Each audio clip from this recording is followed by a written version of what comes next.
नमस्कार, राधे राधे, कैसे हैं आप लोग? आज हम बात करेंगे जो हमारा एग्जाम टारगेट सीरीज है, ठीक है? ये आज से आपकी स्टार्ट हो रही है, ठीक है? इसका मॉक नंबर 1 है।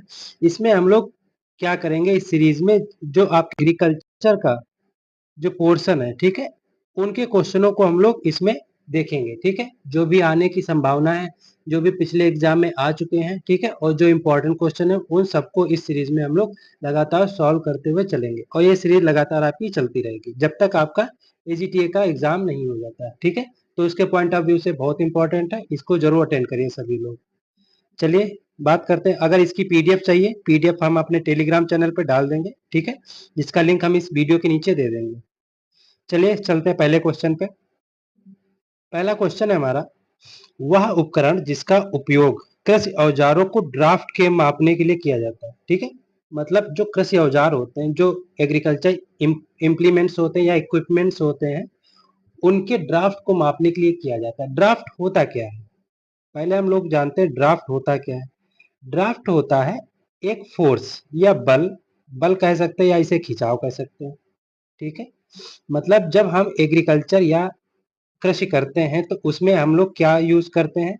बल को यूज करते हैं। क्यों? क्योंकि हमें खेत की क्या करनी, जुताई करनी होती है, ठीक है? उसकी उसमें उस इम्प्लीमेंट में या उस औजार में अगर जितना हम फोर्स लगाते हैं, उसी को हम लोग क्या कहते हैं? ड्राफ्ट कहते हैं। क्या कहते हैं उसी को हम लोग ड्राफ्ट कहते हैं, ठीक है?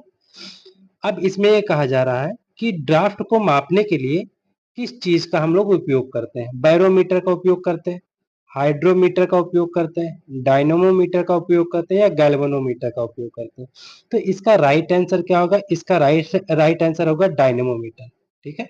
इसका राइट आंसर क्या होगा? डायनमोमीटर। डायनमोमीटर इसका राइट आंसर होगा, ठीक है? बैरोमीटर से तो आप जानते ही हैं, वायुमंडलीय दाब मापा जाता है। हाइड्रोमीटर से जल की मात्रा मापी जाती है, ठीक है? तो इसका राइट आंसर क्या होगा? इसका राइट आंसर डायनमोमीटर हो जाएगा, ठीक है? अगला क्वेश्चन हमारा, टिलथ, इसको टिल्थ, ठीक है? टिल्थ का संबंध किससे है? ठीक है, टिल्थ का संबंध किससे है? आपके पास पहला ऑप्शन है मृदा समुच्चयों के आकार से। मृदा समुच्चयों का मतलब होता है सॉइल जो एग्रीगेट्स होते हैं, सॉइल जो एग्रीगेट्स होते हैं उनका जो साइज होता है उसके आधार पे, ठीक है? या मिट्टी के समुच्चयों की व्यवस्था के आधार पे, उनकी जो स्ट्रक्चर होता है उसके आधार पे, ठीक है? या उनके आकार के वितरण पे, ठीक है? जो उनका साइज होता है उसका जो वितरण कैसे हुआ उसके आधार पे, या ये सभी। तो अगर हम बात करते हैं जो टिल्थ होती है उसका संबंध किससे होता है, तो अगर बात करें टिल्थ का संबंध जो होता है वो होता है ऑल ऑफ दीज। किससे होता है? All of these. जो मृदा के समुच्चय होते हैं उनके आकार से भी होता है, उनकी व्यवस्था से भी होता है, उनके वो आकार के वितरण से भी होता है। अब हम बात करेंगे जो मृदा समुच्चय होते हैं होता क्या? आपने पढ़ा होगा, एक होता है पॉड, ठीक है, एक होता है पॉट्स, ठीक है, और एक होता है क्लॉड। एक होते हैं पॉट्स, एक होते हैं क्लॉड। पॉट्स क्या होते हैं? जो प्राकृतिक रूप से, ठीक है, प्राकृतिक रूप से जो मिट्टी के ढेले बनते हैं, मिट्टी के ढेले बनते हैं, वो क्या होते हैं? पॉट्स कहलाते हैं। जो आर्टिफिशियल तरीके से बनते हैं, आर्टिफिशियल का मतलब होता है जब हम जुताई करते हैं, निराई करते हैं, गुड़ाई करते हैं, तो उसके द्वारा जो उसमें ढेले बनते हैं उसको हम क्या कहते हैं? आर्टिफिशियल। आर्टिफिशियल जो ढेले बनते हैं उसे हम लोग क्या कहेंगे? क्लॉड कह देंगे, ठीक है? तो अगर हम बात करें कि जो हमारा क्लॉड होता है या हमारा जो पॉट्स होता है वो होता क्या है? ये होता है जो हमारे मृदा सॉइल, जो सॉइल पार्टिकल्स होते हैं, ठीक है, उनका जो समूह बन जाता है, ठीक है, छोटे छोटे पार्टिकल्स हो गए, ठीक है, इनका एक समूह, ये सब जुड़ के एक बहुत बड़ा समूह बना लिए, तो इसी को हम लोग क्या कहेंगे? इसी को हम लोग सॉइल एग्रीगेट्स कहते हैं, सॉइल एग्रीगेट्स कहते हैं, ठीक है? अगर ये आर्टिफिशियल तरीके से बनता है तो ये क्या कहलाएगा? क्लॉड कहलाएगा। अगर ये नेचुरल तरीके से बनता है तो ये क्या कहलाएगा? ये पेट्स कहलाएगा या पॉट्स कहलाएगा, ठीक है? उम्मीद है जान गए होंगे। इसका राइट आंसर क्या होगा? इसका राइट आंसर ये सभी होगा। अगला क्वेश्चन हमारा, क्वेश्चन नंबर 3, किसी फसल के पौधे की जड़ की नोक से लेकर शाखा के शीर्ष तक की जलवायु की तकनीक को हम लोग क्या कहते हैं? ठीक है, मतलब जो root tip, to shoot apex, ठीक है। मतलब जो जड़ की जो सबसे टिप वाला भाग होता है और जो तने का सबसे ऊपरी भाग होता है, उसके बीच की जो जलवायु की तकनीकी हो, उसे हम लोग क्या कहते हैं? माइक्रो क्लाइमेट कहेंगे, एग्रो क्लाइमेट कहेंगे, या मैक्रो क्लाइमेट कहेंगे, या फाइटो क्लाइमेट कहेंगे। क्या कहेंगे? या तो हम माइक्रो क्लाइमेट कहेंगे, या कृषि, या एग्रो क्लाइमेट कहेंगे, या कृषि जलवायु कहेंगे, या माइक्रो क्लाइमेट, या उच्च जलवायु कहेंगे, या फाइटो क्लाइमेट कहेंगे। तो इसका राइट आंसर क्या हो जाएगा? इसका राइट आंसर हो जाएगा सूक्ष्म जलवायु। इसका राइट आंसर क्या हो जाएगा? सूक्ष्म जलवायु हो जाएगा, ठीक है। सूक्ष्म जलवायु बेसिकली होता क्या है? ये एक व्यक्तिगत स्थान पे, ठीक है, व्यक्तिगत स्थान की जो जलवायु होती है उसे हम लोग क्या कहते हैं? सूक्ष्म जलवायु कहते हैं। एग्रीकल्चर की जलवायु जो होती है, कृषि जलवायु क्या होती है? जो हमारे कर्षण क्रियाएं फसल बोने के लिए, पशुपालन के लिए, ठीक है, उसके लिए जो हमें हमारी जो जलवायु होती है उसको हम लोग कहते हैं कृषि जलवायु। माइक्रो जलवायु क्या होती है? ये किसी व्यक्तिगत स्थान पे, एक छोटे से स्थान पे ना होके पूरे जो या तो विश्व में फैल सकता है, या पूरे देश में फैल सकता है, या पूरे राज्य में फैल सकता है। इसे हम लोग क्या कहें? मैक्रो। मैक्रो मतलब होता है बड़े स्तर पे, ठीक है। फाइटो का मतलब क्या होता है? जो फाइटो होता है, ठीक है, ये क्या करता है? जो फाइटो क्लाइमेट होता है, ये पौधों के बीच की जलवायु होती है, ठीक है। फाइटो का मतलब होता है जो प्लांट होते हैं उनकी जो जलवायु होती है उसे हम लोग क्या कहेंगे? उसे हम लोग फाइटो जलवायु या फाइटो क्लाइमेट कहेंगे, ठीक है। तो इसका राइट आंसर क्या होगा? इसका राइट आंसर होगा माइक्रो क्लाइमेट, ठीक है। अगला क्वेश्चन हमारा, क्वेश्चन नंबर 4, सुपर राइज का विचार या टर्म किसने दिया था? आपके पास ऑप्शन है जीएस सल, जीएस खुश, वीएल चोपड़ा, या योशिदा। तो अगर हम सुपर राइज की बात करते हैं, ठीक है, तो सुपर राइज का जो टर्म किसने दिया था? जीएस खुश ने दिया था। सॉरी, गलत लग गया। इसका जो टर्म किसने दिया था? जीएस खुश ने दिया था। किसने दिया था? जीएस खुश ने दिया था, ठीक है। वहीं अगर हम बात करते हैं जीएस सल की, ठीक है, इन्होंने हेट्रोसिस दिया था। क्या दिया था? हेट्रोसिस दिया था, ठीक है। या इसे हम लोग हाइब्रिड विगर कह देंगे, हाइब्रिड विगर कह देंगे, या हिंदी में ही इसे हम लोग संकर ओज कह देंगे। क्या कहेंगे? संकर ओज कह देंगे। संकर ओज होता क्या है? संकर ओज वो होता है, जैसे मान लो किसी का हम क्रॉस करा रहे हैं, ठीक है, मेल फीमेल का अगर हम प्लांट में क्रॉस कराएं, तो जो नई पीढ़ी हमें मिलती है, ठीक है, इसे इसे हम लोग क्या कहेंगे? F1 कह देते हैं। ये जो नई पीढ़ी होती है अपने माता पिता से क्या होती है? अच्छी पैदावार देती है, अच्छी उत्पादन वाली होती है, ठीक है। तो इसी को हम लोग क्या कहेंगे? संकर ओज कह देंगे, या इसी को हम लोग हेट्रोसिस कह देते हैं, ठीक है। अगला जो हमारा पॉइंट है, वीएल चोपड़ा जी, ठीक है, इन्होंने क्या किया था? वीएल चोपड़ा को इन्होंने फिजियोलॉजी क्रॉप फिजियोलॉजी और प्लांट पैथोलॉजी में इन्होंने योगदान दिया था। क्रॉप फिजियोलॉजी और प्लांट पैथोलॉजी। योशिदा की बात करते हैं, ठीक है, इन्होंने राइस फिजियोलॉजी, जो धान की फसल होती, चावल की फसल होती, उसकी फिजियोलॉजी, और जो वाटर मैनेजमेंट है उस पे काम किया था। किसने? योशिदा ने, ठीक है। तो हमने सारी चीजें जान ली। तो सुपर राइस के जो विचारधारक हैं वो कौन से हैं? जीएस खुश है, ठीक है। जीएस सल क्या है? इन्होंने हेट्रोसिस दिया था। बीएल चोपड़ा जी ने क्या किया था? इन्होंने क्रॉप फिजियोलॉजी और जो हमारा डिजीज कंट्रोल है, बीएल चोपड़ा जी ने दिया था। योशिदा जी ने क्या दिया था? इन्होंने जो है राइस की फिजियोलॉजी, जो प्लांट फिजियोलॉजी होती है, वाटर मैनेजमेंट के बारे में बताया था। अगला क्वेश्चन हमारा क्वेश्चन नंबर 5, अमन बोया चावल जब कब बोया जाता है? अमन जो चावल होता है कब बोया जाता है? देखो, चावल तो हमारा पूरे साल बोया जाता है, ठीक है। धान की जो खेती होती पूरे साल होती है, ठीक है। लेकिन अगर हम बात करते हैं, ठीक है, तो इसके मेनली तीन सीजन होते हैं। कितने सीजन होते हैं? मेनली 3 सीजन होते हैं, ठीक है। एक होता है हमारा अस, ठीक है, एक होता है हमारा अमन, एक होता है हमारा बोरो, एक हमारा होता है बोरो, ठीक है। तो इसके अलग अलग जो है क्राइटेरिया होते हैं, ठीक है। बुआई का एक समय होता है, इसको हम लोग सही से देखेंगे, और एक होता है हार्वेस्टिंग के या उपज का समय होता है, ठीक है। अगर अस की बात करेंगे तो इसकी बुआई कब करते हैं? इसकी बुआई करते हैं मई से जून में, मई से जून के बीच में बुआई करेंगे, ठीक है। अमन की बुआई कब करेंगे? जून से जुलाई में, जून से जुलाई में करेंगे, ठीक है। वहीं बोरो की कब करेंगे? इसकी नवंबर से दिसंबर में करेंगे, ठीक है। तीनों हमने जान लिए। अस में मतलब मई जून में, अमन जून जुलाई, बोरो नवंबर दिसंबर। अगर हम अस की बात करते हैं, ठीक है, अस टाइप का जो हमें बोया जाता है, उसकी उपज कब लेते हैं? 3 महीने बाद, ठीक है। धान की फसल कब तैयार हो जाती है? 3 महीने में लगभग तैयार हो जाती है। तो जितना भी लास्ट वाला है उससे 3 महीना ऐड कर दीजिए।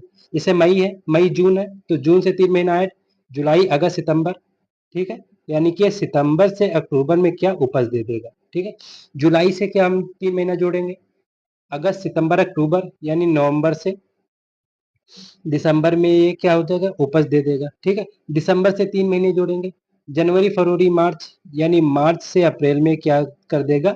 ये उपज दे देगा, ठीक है। तो ये जो 3 टाइप के हमारे सीजन होते हैं, इनमें क्या होता है, ये इनमें धान की खेती की जाती है या चावल की खेती की जाती है, ठीक है। ये जो अस होता है, ये वेस्ट बंगाल में ज्यादातर अपनाया जाता है, और बोरो भी क्या होता है? वेस्ट बंगाल में अपनाया जाता है, ठीक है। वेस्ट बंगाल में बोरो अपनाया जाता है, अज भी वेस्ट बंगाल में अपनाया जाता है, ठीक है।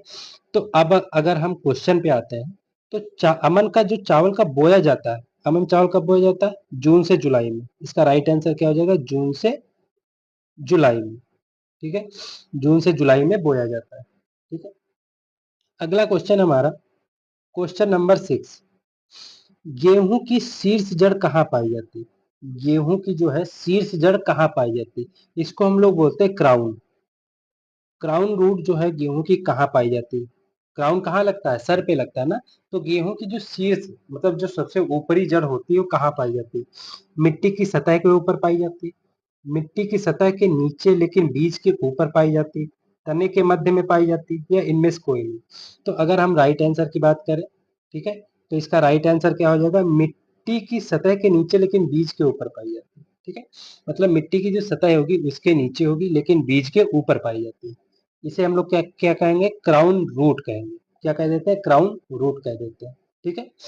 इसका काम क्या होता है? ये जो है न्यूट्रिएंट, वाटर, मतलब जो पोषक तत्व होते हैं और पानी को एब्जॉर्ब करने का काम करती है। पोषक तत्व और पानी को एब्जॉर्ब करने का काम कौन करता है? क्राउन रूट करते हैं, ठीक है। एक इसमें टर्म आप पढ़ते होंगे इरिगेशन में, इरिगेशन में एक टर्म पढ़ते होंगे, CRI मैथ, CRI, ठीक है, CRI स्टेज पढ़ते होंगे।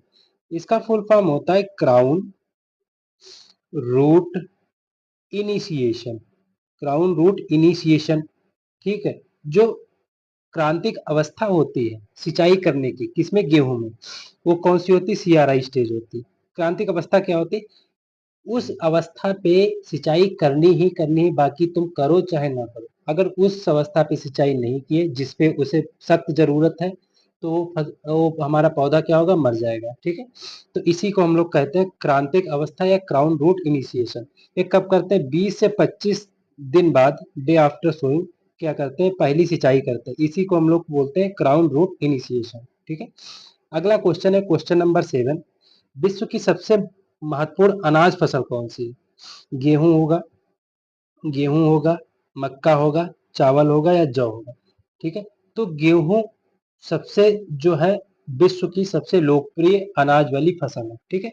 अगर हम बात करते हैं यहीं पर, अगर हम बात कर लें वर्ल्ड की बात करते हैं, ठीक है, वर्ल्ड की बात करें, अगर एरिया एरिया और प्रोडक्शन के बारे में बात करें, ठीक है, कि क्षेत्रफल और उत्पादन के बारे में बात करें, तो विश्व में सबसे ज्यादा जो उगाया जाता है वो कौन होता है? व्हीट होता है। व्हीट मतलब गेहूं, ठीक है। गेहूं की सबसे ज्यादा एरिया भी है और सबसे ज्यादा प्रोडक्शन भी। वहीं राइस, धान की भी सबसे दूसरे नंबर पे एरिया प्रोडक्शन है। अगर वही बात करते हैं तीसरे नंबर पे क्या आ जाएगा? मेज। मेज को हम लोग क्या बोलते हैं? मक्का बोलते हैं, ठीक है। तो तीनों आ गए, गेहूं धान मक्का। अगर इंडिया की बात करते हैं, ठीक है, भारत में कौन सबसे ज्यादा एरिया और सबसे ज्यादा उत्पादन करता है? तो भारत में कौन करता है? राइस। क्या बोलते हैं इसे? धान बोल देते हैं, ठीक है। दूसरे नंबर पे कौन करता है? गेहूं बोल दे, ठीक है। दूसरे नंबर पे कौन करेगा? गेहूं करेगा, ठीक है। वहीं अगर तीसरे नंबर की बात करते हैं तो इसमें ज्वार करता है, ज्वार मतलब सोरगम करेगा। और चौथे नंबर पे क्या करेगा? मेज करेगा, ठीक है। तो इसमें पैटर्न क्या होगा? चेंज हो गया। वर्ल्ड का क्या है?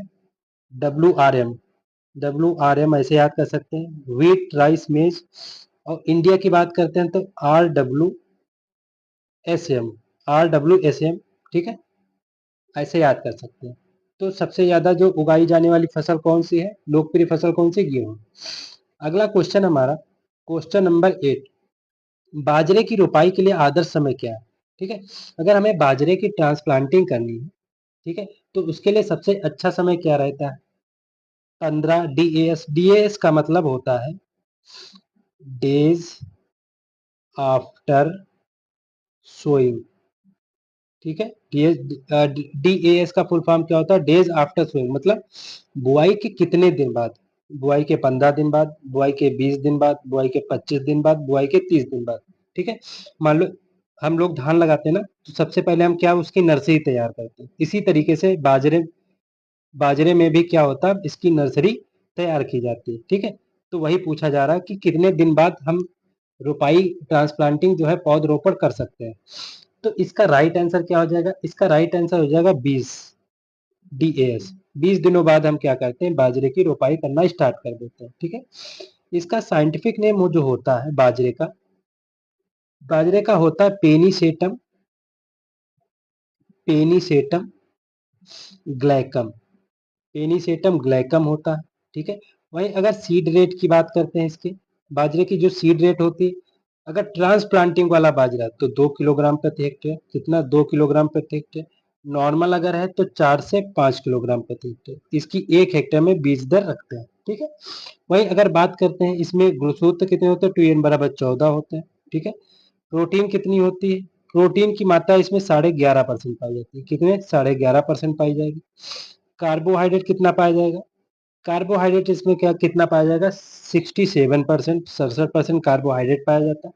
ठीक है, वहीं इसमें मिनरल जो पाए जाते हैं, ठीक है, जो मिनरल पाए जाएंगे कितने, 2.7। और किसी भी अनाज फसल में, ठीक है, अनाज वाली फसल में सबसे ज्यादा मिनरल किसमें पाए जाएंगे, बाजरे में। कितने मिनरल परसेंट पाए जाएंगे, 2.7% मिनरल पाए जाते हैं। ठीक है, तो इतनी जानकारी जो है आपको इस क्वेश्चन से प्राप्त हो गई।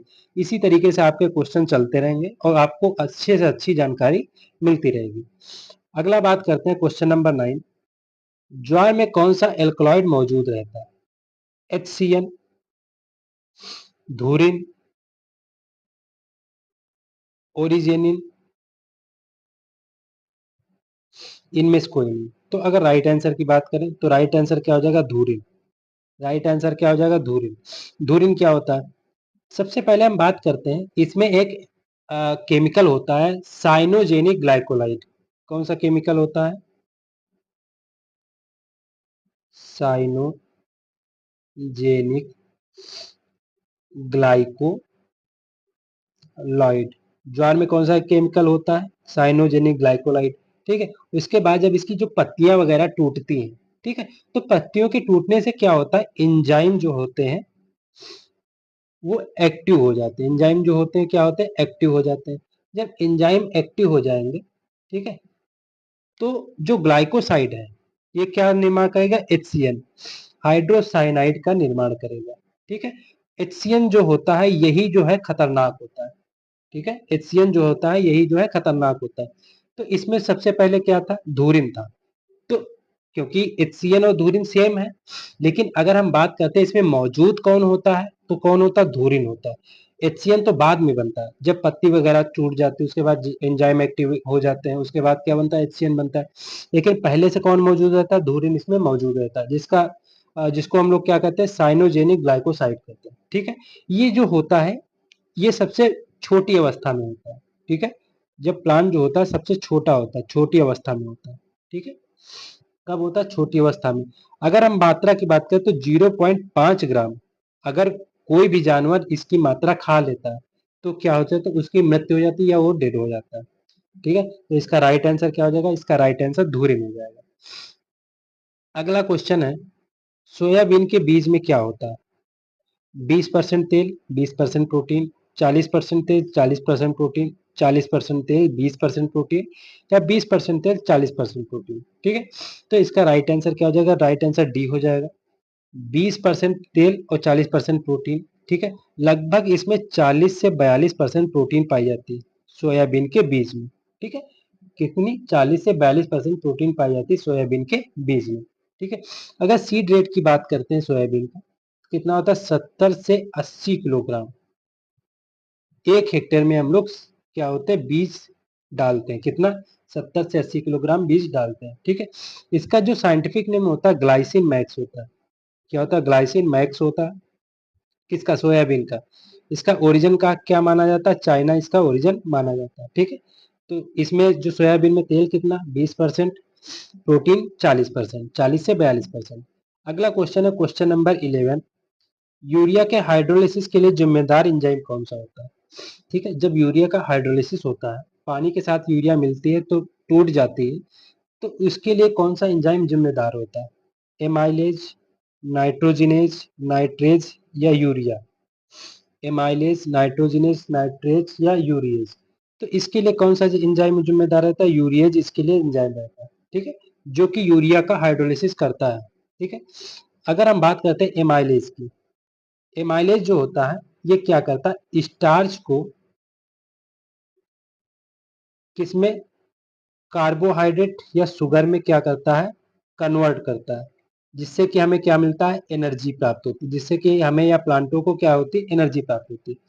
नाइट्रोजिनेज की बात करते हैं। ठीक है, नाइट्रोजिनेज जो होता है नाइट्रोजन फिक्सेशन का कार्य करता है। ठीक है, जो हमारा नाइट्रोजन होता है उसको फिक्स करने या उसका स्थिरीकरण करने का काम कौन करता है? नाइट्रोजिनेज। नाइट्रेज की बात करते हैं, ये नाइट्रेट को किसमें कन्वर्ट करता है? अमोनिया में कन्वर्ट करता है। ठीक है, ये प्रोसेस किसमें होता है? डीनाइट्रिफिकेशन में होता है। किसमें होता है? डीनाइट्रिफिकेशन। डीनाइट्रिफिकेशन में नाइट्रेट से क्या बनेगा? अमोनिया। अगर नाइट्रिफिकेशन की बात करते हैं, ठीक है, तो अमोनिया से नाइट्रेट बनेगा। ठीक है, इसका राइट आंसर क्या हो जाएगा? यूरिया इसका राइट आंसर हो जाएगा। अगला क्वेश्चन है क्वेश्चन नंबर 12। फास्फोरस की उपलब्धता अधिकतम किस पीएच पे या किस मिट्टी में होती? अम्लीय मिट्टी में होती, उदासीन मिट्टी में होती, क्षारीय मिट्टी में होती या उपरोक्त सभी में? तो इसका राइट आंसर क्या हो जाएगा? इसका राइट आंसर हो जाएगा उदासीन। उदासीन का जो पीएच होता है ये लगभग 7 माना जाता है। ठीक है, 7 माना जाता है। माना तो 6.5 से 7.5 भी जाता है, कहीं कहीं 7 भी कहा जाता है, कहीं 7.5 से 7.5 भी कहा जाता है। ठीक है, मतलब 7 के इर्द गिर्द ही रहेगा, तो हम लोग 7 इसका पीएच मान लेते हैं, इसका उदासीन मृदा का। ठीक है, तो उदासीन मृदा में फास्फोरस की उपलब्धता सबसे ज्यादा होती है। ठीक है, वहीं अम्लीय की बात करते हैं, जो अम्लीय मिट्टी होती है, ठीक है, उसमें जो होता है एल्युमिनियम, आयरन, मैग्नीज और जिंक, इनकी उपलब्धता जो होती है ज्यादा होती है। क्षारीय मिट्टी में जो होता है मॉलिब्डेनम, ठीक है, और कैल्शियम। मॉलिब्डेनम और कैल्शियम, इसको हम मोका से याद कर सकते हैं। मोका, एमओ से मो और सीए से का। ठीक है, मौका किस में होता है? क्षारीय मिट्टी में होता है। ठीक है, मौका किस में मिलेगा? क्षारीय मिट्टी में मिलेगा। ठीक है, तो इसका राइट आंसर क्या हो जाएगा? उदासीन। फास्फोरस को और क्या कहते हैं? फास्फोरस को की ऑफ लाइफ कहते हैं। फास्फोरस को की ऑफ लाइफ कहते हैं। क्यों कहते हैं? क्योंकि जो फास्फोरस ही ऐसा एक न्यूट्रिएंट है प्लांट में, इसका कोई रिप्लेसमेंट नहीं, इसका कोई क्या है? रिप्लेसमेंट नहीं। इसके जगह इस न्यूट्रिएंट की कमी से की जगह कोई और न्यूट्रिएंट काम नहीं कर सकता, इसीलिए इसको क्या कहते हैं? की ऑफ लाइफ कहते हैं। ठीक है, ये क्या करता है? ये एनर्जी स्टोरेज करता है। ठीक है, और रूट ग्रोथ को क्या करता है? जो जड़ की वृद्धि होती है उसको क्या करता है? बढ़ाने का काम करता है। ठीक है, इसका राइट आंसर क्या होगा? उदासीन इसका राइट आंसर होगा। अगला क्वेश्चन हमारा क्वेश्चन नंबर 13। खरपतवार नियंत्रण की पुरानी जो बीज बुआई तकनीक है कौन सी है? सांस्कृतिक पद्धति, रासायनिक पद्धति, यांत्रिक पद्धति या इनमें से कोई नहीं? ठीक है, तो इसका राइट आंसर क्या हो जाएगा? इसका राइट आंसर हो जाएगा सांस्कृतिक पद्धति। इसका राइट आंसर क्या हो जाएगा? सांस्कृतिक पद्धति इसका राइट आंसर हो जाएगा। ठीक है, अगला बात करते हैं, या इसे हम लोग क्या कहते हैं? Cultural method. कल्चरल मेथड, ठीक है, या इसी को हम लोग क्या कह देते हैं? कल्चरल मेथड, इसी को हम लोग कह देते हैं। ठीक है, कल्चरल मेथड इसी को हम लोग कह देते हैं। ठीक है, अगला बात करते हैं क्वेश्चन नंबर 14। मेट्रीब्यूजिन शाकनाशी की अत्यधिक अनुशंसा किस में की जाती है? चावल में, ज्वार में, सोयाबीन में, गन्ना। अनुशंसा का मतलब होता है मेट्रीब्यूजिन जो होता है शाकनाशी होता है, खरपतवारों को मारने का काम करता है। ठीक है, और ये कैसा होता है? सिलेक्टिव होता है। सिलेक्टिव, ठीक है, दो टाइप के हम लोग पढ़ते हैं, एक सिलेक्टिव होता है, एक नॉन सिलेक्टिव होता है। सिलेक्टिव जो होता है, सिलेक्टिव का मतलब ही होता है चयन करता है, ठीक है। चयन का मतलब होता है जिस भी खरपतवार के लिए बनाया गया, जिस भी प्लांट के लिए बनाया गया, उसी पे असर करेगा, ठीक है। मान लो हमारा जो गेहूं की फसल लगी है, उसमें एक मान लो खरपतवार हो गया है, क्या बोलते हैं, बथुआ हो गया, ठीक है। गेहूं की फसल में क्या हो गया, बथुआ हो गया। तो जो केमिकल, जो शाकनाशी या जो भी हर्बिसाइड बथुआ को मारने काम करेगा, वो गेहूं को नहीं मारेगा। हमने उस किसके लिए डाला था, बथुआ के लिए, ठीक है। इसी को हम लोग क्या कहते हैं, सिलेक्टिव कहते हैं। ये अपने जो एनिमी होता है उसको सिलेक्ट कर। नॉन सिलेक्टिव क्या होते हैं, ये बथुआ के साथ साथ अगर इसको हम डाल दिए तो बथुआ के साथ साथ हमारी गेहूं की फसल को भी क्या करेंगे, नष्ट कर देंगे, ठीक है। उसे हम लोग कहते हैं नॉन सिलेक्टिव। जैसे इसमें क्या आ जाता है, पैराक्वाट आ जाता है, डाइक्वाट आ जाता है, राउंडअप आ जाता है। ये सारे के सारे जो हमारे हर्बिसाइड हैं किस में आ जाएंगे, नॉन सिलेक्टिव हर्बिसाइड में आ जाएंगे, ठीक है। तो अगर बात करते हैं मेट्राब्यूजिन का किस में यूज किया जाता है, गन्ने में, ठीक है। सबसे ज्यादा किस में यूज किया जाता है, गन्ने में यूज किया जाता है, ठीक है। अगला क्वेश्चन हमारा क्वेश्चन नंबर 15, अनिवार्य खरपतवार से क्या तात्पर्य है। अनिवार्य खरपतवार की बात करेंगे या इसी को हम लोग ऑब्लिगेट कह देंगे, क्या कह देंगे, ऑब्लिगेट। जो हमारा क्या होता है, वीड होता है। ऑब्लिगेट वीड क्या होता है, ठीक है। ऑब्लिगेट वीड वो होते हैं, आपको पहले ऑप्शन बता देते हैं, फसल के साथ मिलकर जो उगते हैं, मतलब फसल बोई गई उसके साथ, या अलग क्षेत्र में जहां फसल नहीं है वहां पे उगते हैं, या ए और दो दोनों सही है, या इनमें से कोई नहीं। तो अगर राइट आंसर की बात करें तो राइट आंसर ए हो जाएगा, ठीक है। जो ऑब्लिगेट वीड होते हैं या ऑब्लिगेट जो हमारे क्या होते हैं, खरपतवार होते हैं, वो फसल के साथ क्या करते हैं, फसल के साथ ही ग्रो करते हैं, ठीक है। इसके साथ एक होता है फकल्टेटिव, फकल्टेटिव वीड होते हैं, ठीक है। ये जहां पे फसल नहीं बोई जाने वाली होती, ठीक है, जहां पे फसल उगाई नहीं जा सकती, ये वहां पे उगते हैं। मतलब फसल के बिना एक आइसोलेटेड जगह पे, उसे हम लोग क्या कहेंगे, फकल्टेटिव वीड कहेंगे। ऑब्लिगेट मतलब फसलों के साथ, फकल्टेटिव मतलब फसलों के साथ नहीं, ठीक है। तो ये हमारा जो है क्वेश्चन नंबर 15 है। आगे चलते हैं, ठीक है। तो आगे क्वेश्चन यहीं पे समाप्त होते हैं। मिलेंगे हम लोग अगली जो हमारा मॉक होगा उसमें मिलेंगे, ठीक है। अगर पीडीएफ की बात करते हैं, पीडीएफ हमारे टेलीग्राम चैनल में मिल जाएगी, उसका लिंक मैं इस वीडियो के नीचे दे दूंगा। साथ ही साथ चैनल को लाइक शेयर सब्सक्राइब जरूर करते रहिए। आपके लिए अच्छा सा अच्छा कंटेंट वो भी बिल्कुल फ्री में ला रहे हैं, ठीक है। तो इसे जरूर ग्रैब करिए, और आपका जो एग्जाम होना है, ठीक है, UP triple S C AGTA का, ठीक है, उसके लिए बहुत इंपॉर्टेंट, ठीक है। इसमें सारे के सारे एग्रीकल्चर क्वेश्चन है जो कि आए हुए भी हैं और जो कि इंपॉर्टेंट है आपके लिए, ठीक है। उम्मीद है क्लास समझ में आई होगी। और हाँ, एक चीज और, अगर किसी भी चीज में जो भी हम क्वेश्चन करा रहे हैं, किसी भी चीज में डाउट होता है, तो आप कमेंट बॉक्स में जरूर लिखिए, उसका मैं आपको जरूर सोल्यूशन बताऊंगा, या जो जो भी प्रॉब्लम होगी उसके बारे में हम आपसे जरूर डिस्कस करेंगे, ठीक है।